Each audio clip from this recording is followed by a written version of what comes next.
universidad, y el coordinador del Centro de Análisis Multidisciplinario es el doctor David Lozano Tobar, a quien he convocado a Proyecto Puente para que me explique. Sonora trae una caída drástica en el desempleo, doctor. Buenos días. Sí, bueno, buenos días.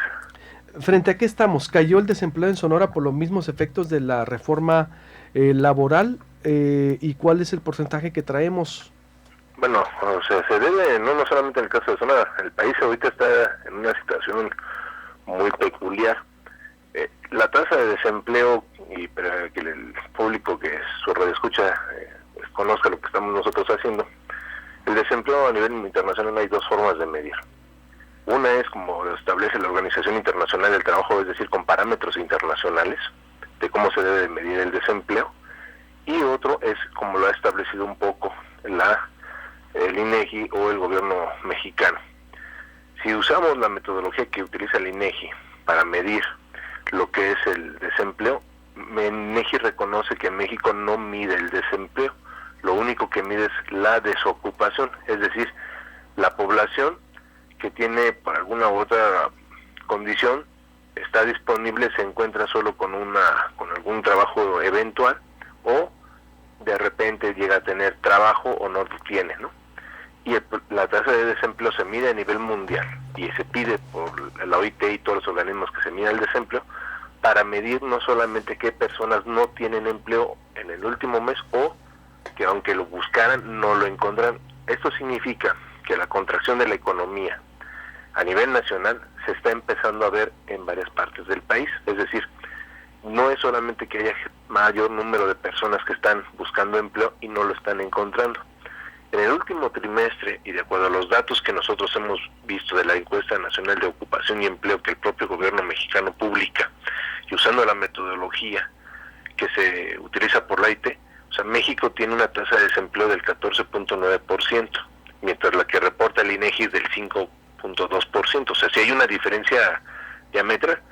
Y en el último trimestre, uno de los estados que sí tiene un incremento en la tasa de desempleo, usando los parámetros internacionales, efectivamente, pues es el estado de Sonora. Los que tienen mayor crecimiento son el estado de Zacatecas, el estado de Durango, Sinaloa, el estado de Nayarit y posteriormente también parte de lo que viene siendo el estado de Morelos.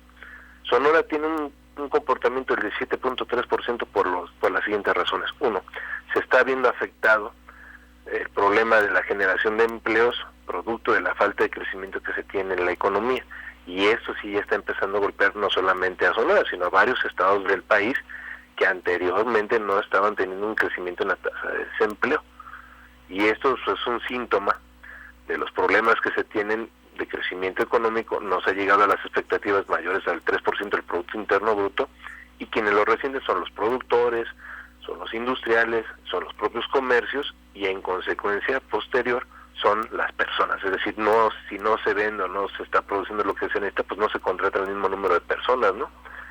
Y esto también está provocando que la gente que trabaja está empezando a aumentar el tiempo que está trabajando porque también los ingresos no le alcanzan, ¿no? ¿Que esto es entonces un factor nacional o interno de Sonora? ¿Es la reforma hacendaria? ¿Cómo? Porque dice ciertamente es por la falta de crecimiento nacional, no se cumplieron las expectativas. Entonces, ¿es un factor externo por el estancamiento económico que está teniendo Sonora? Sí, es un factor afuera del estado, o sea, sí se está viendo afectado. O sea, Sonora no solamente exporta, o sea, Sonora vende muchos productos y se le compran muchas manufacturas a nivel nacional. Si los otros estados del país están teniendo problemas muy fuertes y que varios de ellos que han crecido su tasa de desempleo están teniendo problemas con su crecimiento, problema del estancamiento general que tiene el país, pues está afectando pues, a los sonorenses, ¿no? Entonces, esto sí llama la atención porque entonces los economistas, bueno, yo se lo digo y soy economista, ¿no? A veces los economistas cuando decimos algo tiene uno que correr, ¿no? Más cuando anuncian las tasas de crecimiento. Entonces, los economistas tienen que ver qué medidas se tienen que tomar inmediatamente, no solamente a nivel nacional, sino también a nivel regional se tienen que tomar medidas para disminuir el desempleo y dos, procurar que los ingresos de la población también ayuden no solamente a que las personas tengan mayor ingreso, sino también aumente su capacidad de consumo. El consumo en los últimos 3 meses, producto de la caída de los precios del petróleo, producto del incremento en el tipo de cambio, está habiendo una contracción del 13% en el consumo a nivel nacional. Sonora es un estado fronterizo y eso también le está afectando. Y le afecta no solamente a las personas, también le afecta a los negocios que están comprando productos, manufacturas o insumos que son en divisa extranjera, ¿no? Entonces, el problema del desempleo en Sonora no es nada más un problema interno, también tiene que ver con lo que está pasando en el resto del país. Llama la atención que esto que es en el último trimestre, es decir, estamos hablando del mes de diciembre del año pasado, falta ver cómo se comporta en lo que es enero, este mes, febrero y el mes próximo. Si no hay una recomposición, es seguro que la tasa de desempleo se incremente un poco más.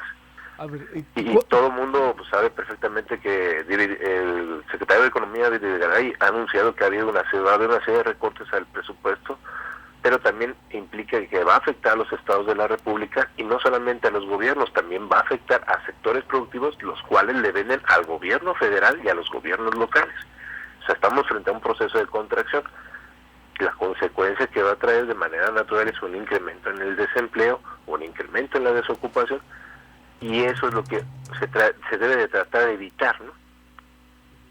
A ver, ¿cómo? Porque entonces ante este panorama, David Lozano, doctor, coordinador del Centro de Análisis Multidisciplinario de la UNAM, que me está presentando los datos duros del desempleo, de la caída del desempleo en Sonora por factores externos, el bajo pronóstico económico a nivel nacional, reforma laboral, problemas de la frontera, y con este recorte del gasto presupuestal que anuncia Luis Videgaray, pues entonces, ¿frente a qué estamos? ¿Cómo prepararnos en Sonora? ¿Me estás dando a entender entonces que viene un incremento, dices, del desempleo? ¿Viene una crisis en el país? O sea, nosotros lo afirmamos. ¿Económica? Desde hace algún tiempo, lo que empezó a suceder en noviembre con el petróleo y el tipo de cambio son síntomas, y con lo que empezó a suceder con los incrementos a la deuda pública a nivel nacional, son primeros síntomas de una crisis financiera. Los informes, el informe que en enero dio a publicar el propio Banco Mundial, en el cual las expectativas de crecimiento de los precios del petróleo no se va a dar en 2015, ni en buena parte de 2016.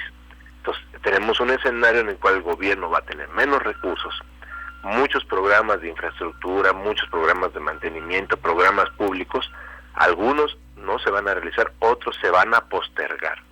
Ya está postergado lo del tren de Querétaro, México, está a punto de postergarse parte de la construcción del aeropuerto que se había anunciado. Entonces, esto va a pasar no solamente en esos rubros, en varios. Entonces, lo que tiene uno que prepararse como gobierno local, o se tiene que preparar los empresarios, los dueños de pequeñas empresas, la población en general, tienes que preparar un escenario en el cual se puede recrudecer. Y lo importante ahí es cuidar las fuentes de empleo, es decir, apoyar las fuentes de empleo que están, impulsarlas a que tengan mejores y no tantas condiciones para mantener su proceso de exportación. Sonora tiene varios rubros que exportan y tiene que tener mayores facilidades, o sea, no se le puede, ante una situación difícil, poner más trabas para que haga todo su proceso de intercambio. La Secretaría de Relaciones Exteriores, por ejemplo, con Sonora ha estado teniendo problemas por el proceso de lo que es la exportación a nivel, no solamente con Estados Unidos, incluso con otros países, que Sonora era de los primeros estados que estaba viendo la posibilidad de venta de sus productos en otros países, incluyendo China. Entonces, tiene uno que facilitar las cosas. Entonces, ahí se tienen que tomar tanto medidas administrativas como medidas a nivel federal para evitar que ese tipo de efectos tengan una menor consecuencia sobre la población, sobre su nivel de ingresos, sobre el tiempo que trabajan. Y una cosa que se había prometido, que era dentro de la reforma laboral, que iba a haber una mejora en los ingresos y si iba a ser una cuestión acorde a lo que trabajaba cada quien, pues los resultados están saliendo un poquito contraproducentes. Entonces, o si no se corrige, el efecto puede ser peor. Es como una gripa, ¿no? Ahorita estamos con síntomas, como les digo, de una crisis financiera. Si no se atacan rápido los síntomas, pues lo que viene entonces iba a ser como la famosa frase que se hizo famosa en el país de: es una gripita en 2008 y vea cómo nos fue, ¿no? A ver, Y todo esto, ¿cómo fue que llegamos a esto, David Lozano? Me impresiona la capacidad, ese panorama, pues en verdad nada halagador que me estás dando. ¿Y cuál es la recomendación que le das al ciudadano, al empresario que me escucha, al padre de familia, a los trabajadores? Entonces, invertir, no gastar, es decir, ahorrar, no gastar, es decir, ¿cuál sería primero la recomendación? Antes de... Más que la recomendación, bien, las personas lo que hacen, o sea, cuando tú ves una escena difícil, lo que haces es no... cambia las prioridades de tu gasto. Y la recomendación es primero a la población, o sea, tienes que priorizar las condiciones de tu gasto. No estás en una condición posiblemente bollante o en buenas condiciones. Segunda, los industriales también tienen que priorizar. ¿Y cómo fue que llegamos a esto? Bueno, hay que decirlo, o sea, los economistas somos como los médicos, o sea, te tengo que decir la enfermedad, no te puedo decir esto, no te apures, esto es una gripe normal, o sea, tengo que decir cómo están los síntomas para realmente actuar y atacar la enfermedad. El problema de la falta de crecimiento, primero se decía que era en términos de las reformas estructurales, no tenía nada que ver eso, es con un panorama a nivel mundial que ya existía desde hace como 8 años. A nivel mundial, el mundo tiene un gran problema de recesión económica que están sufriendo no solamente países como el nuestro, sino también países desarrollados. Estados Unidos no lo ha podido hacer. Estados Unidos es el único país del mundo que tiene una tasa de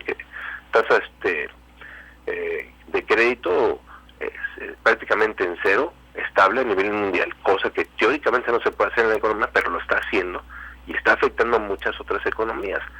Entonces, lo que se tiene que hacer es, se modifican las prioridades, no significa que te quedas en la parálisis por ningún motivo, pero priorizas lo que tienes que hacer.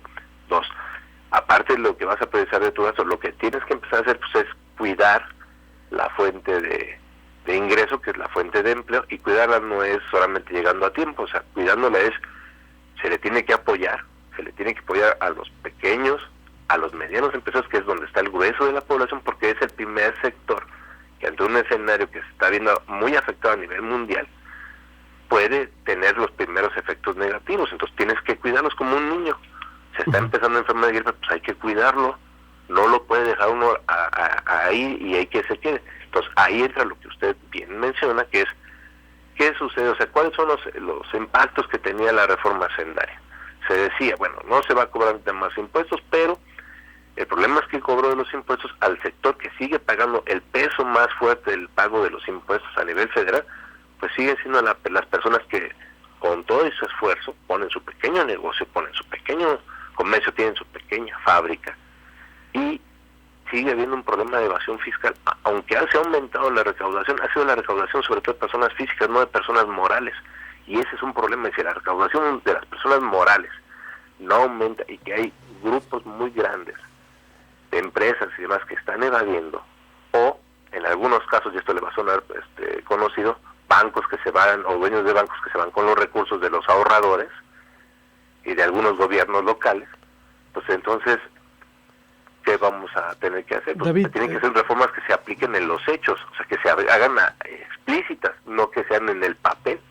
David, tengo que hacer un corte pero quiero volver contigo porque está muy interesante lo que estás diciendo, David Lozano, coordinador del Centro de Análisis Multidisciplinario del UNAM, porque pues hay que prepararnos y porque la autoridad puede presentar otro diagnóstico, otro panorama, y es necesario explicarle un poco más recomendaciones para el sector empresarial y para la autoridad. ¿Te parece?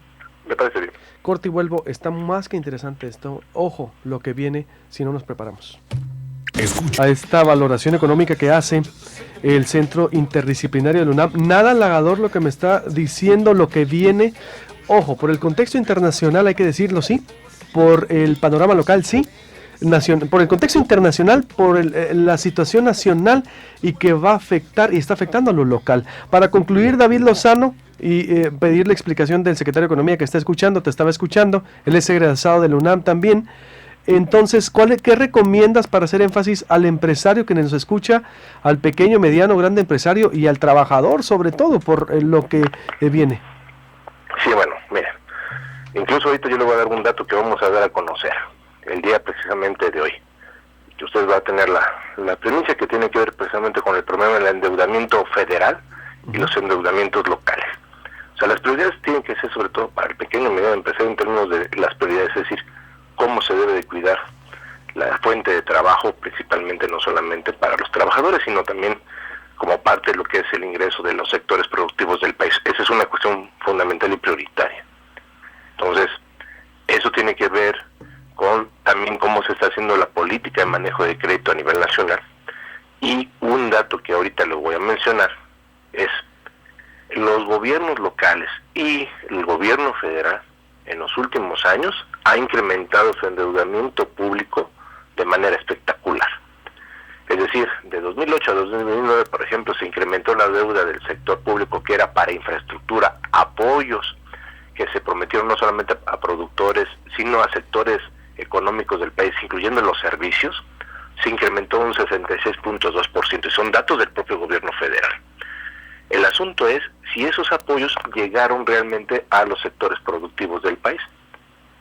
De cada 10 pesos que se manejan de los programas de apoyo, solamente llegaron a los sectores productivos 3 pesos. Los otros 7 pesos, y tiene que ver con un manejo que se ha hecho de manera discrecional de la manera de manejo de los presupuestos en todo lo que es el área administrativa antes de llegar a la aplicación de un programa. El caso más patético es el caso de los programas de combate a la pobreza, los cuales 60 centavos se quedan en el manejo administrativo y los otros 40 centavos se van aparte de la aplicación del programa o se quedan en infraestructura, que es una cantidad muy pequeña. Eso no significa que la gente que trabaja en el sector público sea la responsable, la secretaria sea la responsable, sino lo que se trata es que hay un problema de manejo del propio Estado, de su infraestructura, para ser aplicados los programas. ¿Te refieres al Estado? Disculpa, esos datos tendrá que modificar. ¿Te refieres al Estado de Sonora o al Estado mexicano? Al Estado mexicano. Ahora voy al Estado de Sonora. En el caso del Estado de Sonora, cosa, fíjense que ha caído cambiando un poco, en el Estado de Sonora, por ejemplo, de cada 10 pesos, a diferencia de nivel nacional, llegan a programas de apoyo 70 centavos. Es decir, es totalmente inverso. Si eso se empezara a hacer de manera más efectiva a nivel nacional, tendrías una de las soluciones a los grandes problemas nacionales. Oye, a ver, pero disculpa, de cada 10 pesos de programas federales llegan 70 centavos a Sonora, ¿escuché bien? Sí. O sea, es menos todavía que a nivel nacional. No, me estás malentendiendo. O sea, los 70 centavos que llegan, es decir, o sea, llega un poco más de dinero. 30 centavos se quedan en la infraestructura federal. Perdón, okay, no había escuchado el del 30, entonces no, llega más dinero a Sonora. O sea, llega un poco más. Uh-huh. Ahora, eso implica que a los programas que aplicas, pues van a llegar un poco más de recursos. Eso en la mayoría de los estados del país no está sucediendo. ¿Y por qué así? La estructura administrativa federal, los que se ven afectados, pues son los estados locales. ¿Y dónde queda ese dinero en Sonora? Es de los pocos estados que ha tratado de hacer el uso efectivo de los recursos. No se ha hecho en prácticamente 26 estados de la República. Entre ellos está el Distrito Federal, ni modo hay que decirlo. El Distrito Federal, de cada 10 pesos que recibe de la Federación, se va a la aplicación de programas, solamente 10 pesos. Perdón, 1 peso. Uh-huh. Y los resultados los ves con el escándalo de la línea del metro, con los escándalos de corrupción en el Distrito Federal. Y en Sonora de cada 10 se van, entonces, en este caso, 7 pesos. Entonces, por eso el contexto internacional sí está empezando a afectar, y de aquí al mes de junio, julio, que se ve ya el último informe, no solamente del Banco Mundial, del Fondo Monetario Internacional, de la OCDE, de los reajustes al crecimiento mundial y con respecto a las tendencias que tiene el precio del petróleo, va a afectar el presupuesto de ingresos y en consecuencia el presupuesto de ingresos de la Federación, que se tiene que discutir en septiembre. Uh-huh. Entonces, ahí los estados locales tienen que hacer pesar el peso que tienen realmente en el factor económico del país. O sea, no pueden quedar en manos de decisiones que no tomen en cuenta las necesidades productivas de los estados. ¿Y cómo yo sé que ese dinero que llega a Sonora se invierte bien? cuando uno revisa la cuenta pública de los años últimos que ha estado entregando el gobierno de Sonora, se empieza a ver que a pesar de que llegan 7 pesos de cada 10, aún así es insuficiente, tendrían que llegar los 10 pesos de manera completa, ¿no? Pero esos 7 pesos que llegan, ¿se invierten bien en Sonora? ¿Es un gasto bien se eficiente? Empiezan a invertir de manera local, ya sea en infraestructura, se empiezan a invertir en programas de apoyo, pero es como si a ti yo te dijera, tu presupuesto van a ser 10 pesos, Uh-huh. y de los 10 pesos te dijera al final, solamente te va a entregar 7. Pero de esos 7, a ver cómo cubres los 3 que no te entregué. Claro. Entonces, pues ahora sí, como dicen, es como un ama de casa grandota, ¿no? Tienes que ver cómo le haces para que te alcance tu poco gasto, y que efectivo, ¿no? Y si a eso le aumentas una inestabilidad a nivel nacional, pues tienes que tomar una serie de medidas de prioridades. No soy la señora de la casa. No es esa respuesta, no. Es parafraseando. Bueno, algunos hombres son son los amos de casa de su casa y no les alcanza su ingreso, ¿no? Parafraseé la respuesta que hizo el presidente el entonces candidato al país, a Salvador Camarena, cuando le preguntaron el precio de las tortillas, del kilo de las tortillas. Exactamente. Entonces, ¿cuál es Veo entonces que hay una eficiencia en el manejo del gasto en Sonora, o sí le llega, es lo que me quiero... ser todavía más eficiente. Sí, es más eficiente. O sea, también uno no le puede pedir a los gobiernos locales que con lo poco que se les entrega, que ha sido siempre un debate a nivel nacional, hagan maravillas, ¿no? Cuando en algunos sectores o algunas áreas del sector federal reciben recursos en sobremanera y no están siendo nada eficientes. Y ejemplo de ello era Petróleos Mexicanos. Se nos dijo que Petróleos Mexicanos iba a ser más eficiente, y este año el sindicato de Petróleos Mexicanos, no sé por qué extraña razón, lo desconozco, yo sé que ustedes perfectamente sabrán por qué, el sindicato recibe más recursos que algunas entidades federativas. Muy bien. Y estamos ahí ante un problema de corrupción. Bueno, siempre hemos estado, ¿no? Y que no se ha combatido. Y que te pueden mostrar un Ferrari, te pueden mostrar otro carro que se compra el hijo del secretario del sindicato. Un avión. Y esos recursos en otros lugares podrían ser programas no solamente sociales, podrían hacerse muchas otras más cosas. Pero bueno, eso es otra discusión y esa se las dejo a ustedes, ¿no? David, te agradezco mucho, David. Muy amplia tu explicación y nos sirve mucho para debatirlo y aquí enriquecer el debate. No, al contrario, para nosotros es un honor estar en una estación de radio como la de ustedes en Sonora, que es seria, que le preocupa la situación, le preocupa que se abra debates con su auditor, y eso hay que aplaudirlo a nivel nacional. Son pocas las estaciones que lo hacen. No, te agradezco mucho, y en verdad, y pues como nosotros aquí estamos muy comprometidos precisamente de debatir lo que nos duele y cómo podemos encontrar alguna solución, y pues escuchándolos a ustedes y lo que acabas, qué bueno en verdad que alguien, una voz así experimentada, lo dice para que el empresario ahorre, piense lo que va a gastar, cuide su dinero, y no es época ahorita entonces de vacas gordas, hay que decirlo, digo. No, porque ahorita es una época en la cual muchos van a prometer muchas cosas, otros van a tratar de no perder el empleo, Santo Claus, viene Santo Claus, con el jefe para seguir la siguiente administración donde sea en el país. Pero estamos de acuerdo en eso, David, que es época entonces de ahorrar y de cuidar el dinero y de cuidar el trabajo. Exactamente. Punto. Es decir, ante la recesión que se puede venir, si esto no se compone y no hay medidas drásticas, tanto a nivel local como a nivel nacional. Exactamente. Muy bien. Te agradezco mucho, David. Van a contar ustedes. Corte, San Sebastián. Bueno, primero San Sebastián, vuelvo con un comentario para...